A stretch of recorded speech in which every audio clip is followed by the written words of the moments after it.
آپ وسلم اس بات کے منتظر تھے کہ اللہ کی طرف سے کوئی خاص ہدایت آئے۔ حضرت عبداللہ بن زید کا خواب۔ ایک دن حضرت عبداللہ بن زید نے خواب میں ایک عجیب منظر دیکھا۔ انہوں نے دیکھا کہ ایک شخص سبز لباس میں کھڑا ہے، وہ انتہائی خوبصورت الفاظ میں اذان دے رہا ہے۔ حضرت بلال بن زید نے اس شخص سے پوچھا کہ یہ کلمات کیا ہیں؟ وہ شخص بولا کہ یہ اللہ کی طرف سے دی گئی اذان ہے جو مسلمان کو نماز کے لیے بلانے کا بہترین طریقہ ہے۔ جب حضرت عبداللہ بن زید بیدار ہوئے تو وہ فوراً رسول اللہ صلی اللہ علیہ وسلم کی خدمت میں حاضر ہوئے اور اپنا خواب بیان کیا۔ نبی کریم صلی اللہ علیہ وسلم نے مسکرا کر فرمایا کہ یہ سچا خواب ہے، جاؤ بلال کو یہ الفاظ سکھا دو کیونکہ ان کی آواز تم سے زیادہ بلند ہے۔ یہ ایک بہت بڑا اعزاز تھا۔ اذان دینے کا پہلا شرف حضرت بلال رضی اللہ تعالیٰ عنہ کو حاصل ہوا۔ پہلی اذان مدینہ کی فضائیں اللہ اکبر سے گونج اٹھیں۔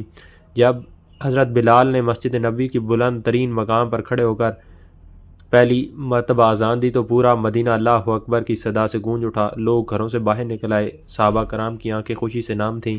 پہلی مرتبہ اسلام کے لیے ایک واضح اور منفرد اعلان ہوا۔ یہ تاریخ کا وہ لمحہ تھا جب اذان کو نماز کے اعلان کے طور پر ہمیشہ کے لیے مقرر کر دیا گیا۔ حضرت عمر کا خواب۔ جب حضرت بلال اذان دے رہے تھے تو کچھ ہی دیر میں حضرت عمر دوڑتے ہوئے نبی کریم صلی اللہ علیہ وسلم کے پاس اور عرض کیا کہ یا رسول اللہ، میں نے بھی اسی طرح کا خواب دیکھا۔ نبی کریم صلی اللہ علیہ وسلم مسکرائے تو فرمایا کہ یہ خواب واقعی سچا ہے۔ اس بات کی تصدیق تھی کہ اذان ایک الہامی طریقہ تھا جو اللہ کے حکم سے منتخب ہوا تھا۔ اذان کی روحانی تاثیر۔ پہلی اذان کے بعد مدینہ کے غیر مسلموں نے بھی اس اعلان کو سنا۔ کچھ لوگوں نے مذاق کیا جبکہ کچھ اس کے روحانی پیغام سے متاثر ہوئے۔ یہودیوں نے کہا کہ یہ تو موسیٰ علیہ السلام کی تورات میں لکھے گئے کلمات ہیں۔ نصرانیوں نے کہا کہ یہ تو انجیل میں لکھے گئے الفاظ کی طرح ہیں۔ تو منافقین نے کہا کہ یہ تو محمد صلی اللہ علیہ وسلم نے خود بنا لیے ہیں۔ لیکن جو لوگ سچے دل سے اللہ کی تلاش میں تھے ان کے لیے اذان کا پیغام ایمان کی روشنی بن گیا۔ یہ پہلا موقع تھا جب مسلمانوں کو ایک باقاعدہ اور منفرد طریقے سے عبادت کے لیے بلایا گیا۔ اس کے بعد سے آج تک دنیا کے ہر کونے میں اذان دی جاتی ہے۔ یہ قیامت تک باقی رہے گی۔ اب سوالات یہ ہیں کہ اگر آپ مدینہ میں ہوتے تو پہلی اذان سنتے تو آپ اس پر کیا اثر ہوتا؟ کیا آج بھی اذان کی آواز سن کر ہمارے دلوں میں ویسا ہی ایمان بیدار ہوتا ہے جیسے صحابہ کے دلوں میں ہوا تھا؟ اذان کی روحانی تاثیر کو اپنی زندگی میں کیسے محسوس کیا جا سکتا ہے؟ مدینہ کی فضائیں پہلی اذان کی صدا سے گونج اٹھیں۔ حضرت بلال مسجد نبوی کو ایک بلند مقام پر کھڑے ہوئے۔ ان کے دل میں ایمان کی روشنی تھی اور زبان میں وہ کلمات تھے جو رہتی دنیا تک مسلمانوں کی پہچان بننے والے تھے۔ جیسے ہی انہوں نے بلند آواز میں اللہ اکبر کہا تو مدینہ کی بازار، گلیاں، گھروں کے دروازے، ہر جگہ یہ نورانی صدا گونجنے لگی۔ مسلمان جو پہلے مختلف اوقات میں اپنے طور پر نماز کے لیے آتے تھے اب ایک باقاعدہ اعلان سن رہے تھے۔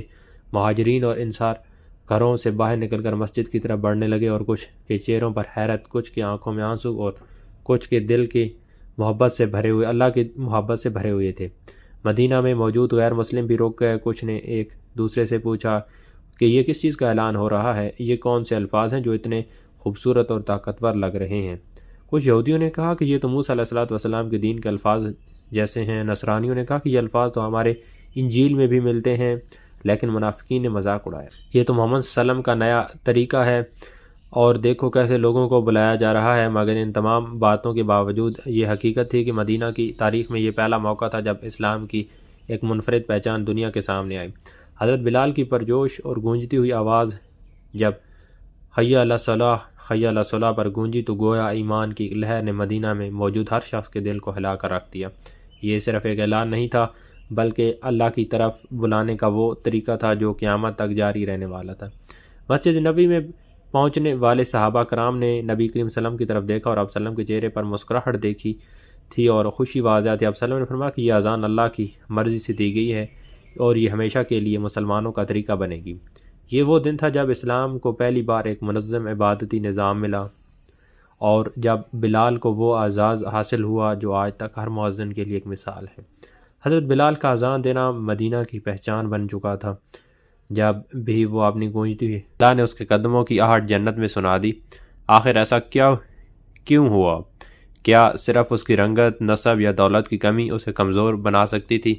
اگر ایسا ہے تو پھر اللہ نے اسے غلامی کو اسلام کی سب سے مقدس اذان دینے کے لیے کیوں چنا؟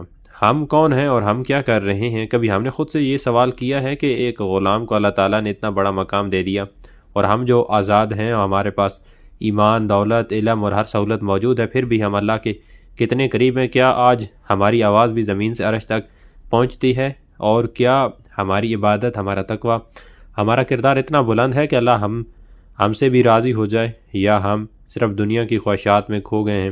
حضرت بلال صبر، قربانی اور عشق کے رسول کی علامت کو آج تفصیل سے بیان کریں گے کہ یہ ایک عام غلام کی کہانی نہیں ہے، بلکہ ایک ایسے عظیم انسان کی داستان ہے جس نے دنیا کے ہر ظلم کو سہ کر بھی اللہ اور اس کے رسول کا دامن نہیں چھوڑا۔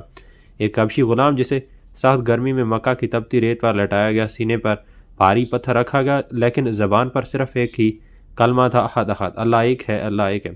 کیا ہمارے ایمان میں بھی وہی طاقت ہے؟ اگر آج ہم پر ذرا سا امتحان آ جائے تو کیا ہم بھی احد احد کہہ کر صبر کر سکتے ہیں، یا ہم دنیاوی فائدے کے لیے اپنا ایمان کمزور کر دیں گے؟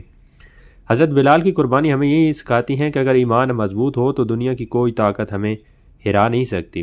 یہی وہ غلام تھا جسے نبی کریم صلی اللہ علیہ وسلم نے اپنی محبت کا اعلیٰ ترین درجہ دیا، وہ غلام جس کی اذان مدینہ کی گلیوں میں گونجتی تھی، اور وہ غلام جسے نبی کریم صلی اللہ علیہ وسلم نے جنت کی خوشخبری دی، اور وہیں غلام جس کے قدموں کی آہٹ جنت میں سنائی دی گئی۔ تو پھر سوال یہ ہے کہ اگر ایک غلام اپنے ایمان، وفاداری اور قربانی سے جنتی ہو سکتا ہے، تو ہم جو آزاد ہیں، کیا ہم نے بھی اپنی زندگی کو جنت کے قابل بنایا ہے، یا کیا ہم نے بھی کبھی اپنے نافذ، اپنے گناہوں اور اپنی کوتاہیوں پر غور کیا ہے، یا ہم صرف دنیا کے پیچھے بھاگتے جا رہے ہیں؟ یہ صرف ایک کہانی نہیں بلکہ ایک آئینہ ہے جس میں ہمیں اپنا عکس دیکھنا چاہیے۔ حضرت بلال کی زندگی ایک اہم پیغام ہے، ایک درس ہے، سب سے بڑھ کر ایک ایسی حقیقت ہے جو ہمیں یہ سکھاتی ہے کہ اللہ کے ہاں عزت نہ رنگ کی بنیاد پر ہے، نہ نسل، نہ دولت، بلکہ صرف ایمان اور تقوی کی بنیاد پر ہے۔ اب سوال یہ ہے کہ کیا ہم بھی وہ مقام حاصل کر سکتے ہیں؟ مدینہ منورہ میں اسلام کی بنیاد مضبوط ہو رہی تھی، مہاجرین اور انصار مل کر اسلامی معاشرے کی تشکیل میں مصروف تھے۔ مسلمانوں کی تعداد بڑھنے کے ساتھ ساتھ ضرورت محسوس ہونے لگی کہ نماز کے اوقات کی اطلاع دینے کے لیے کوئی واضح مؤثر طریقہ اپنایا جائے۔ اذان کا انتخاب کیسے ہوا؟ جب مسجد نبوی مکمل ہوئی تو صحابہ کرام نے مشورہ دیا کہ لوگوں کو نماز کے لیے جمع کرنے کے لیے کوئی علامات مقرر کی جائے۔ اس موقع پر کئی تجاویز سامنے آئیں۔ ناقوس بجانا جیسے عیسائی کرتے تھے، آگ جلانا جسے مجوسی کرتے تھے، اور بغل بجانا جسے جنگ میں کیا جاتا تھا، لیکن رسول اللہ صلی اللہ علیہ وسلم نے ان تجاویز کو پسند